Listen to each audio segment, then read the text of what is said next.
And now your TV5 First Alert forecast, certified most accurate by Weather Rate.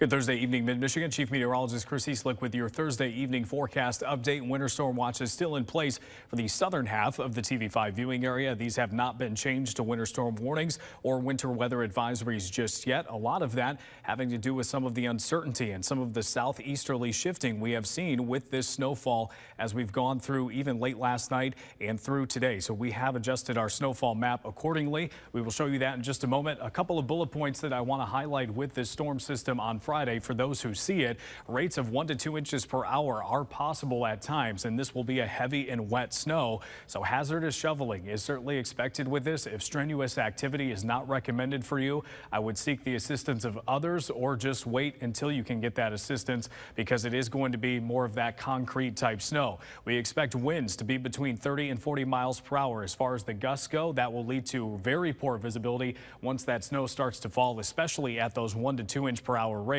The bright side to that heavy wet snow is once it's on the ground, we won't see as much drifting as we have for the last couple of storms, but still it is going to be a pain to move out of the way. Travel info for Friday: most schools are okay. Our southern areas are a little bit more of a close call. Conditions are expected to worsen as the evening goes along, so I would say pretty much after 4 and 5 p.m., depending on where you are, we'll start to see things go downhill later into the evening.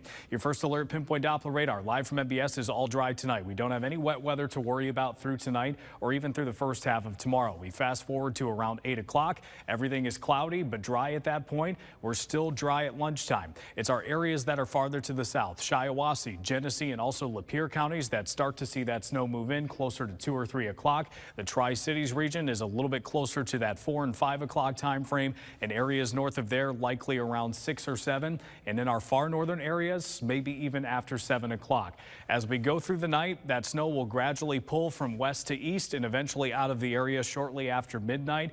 You saw on that map how close areas like Mount Pleasant, Clare, Standish, and Whittemore are to not seeing much snowfall at all. And that's one thing that we want you to take away from our snowfall map. We'll show you again that in just a moment and show you just how big of a shift that is. Your forecast wind gusts as we go through tomorrow expected to be between 20 and 30 as we go into the early evening hours, and then ramping up to that 30 and 40 mile per hour frame.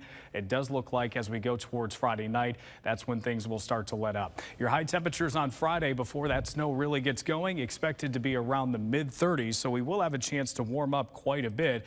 Your snowfall map again shows the transition zone around the Tri-Cities region, places like Midland and Bay City. A very close call between possibly several inches of snow in Saginaw and much less the farther northwest you go. I think places like Roscommon, Ogama, portions of Iosco and Alcona County may only see a trace or an inch or two. So things again trending away from that area. The heaviest region we expect to be in places like Shiawassee, Genesee, and Lapeer counties, as well as certain sections of the Thumb where we currently have 5 to 8 inches. Your 7-day forecast shows temperatures expected to be in the upper 30s to near 40s through the weekend, so we will melt some of this snow. We'll have some sunshine both Saturday and Sunday. Stay with WNEM TV5 on air, on the go, and online for more news and weather updates.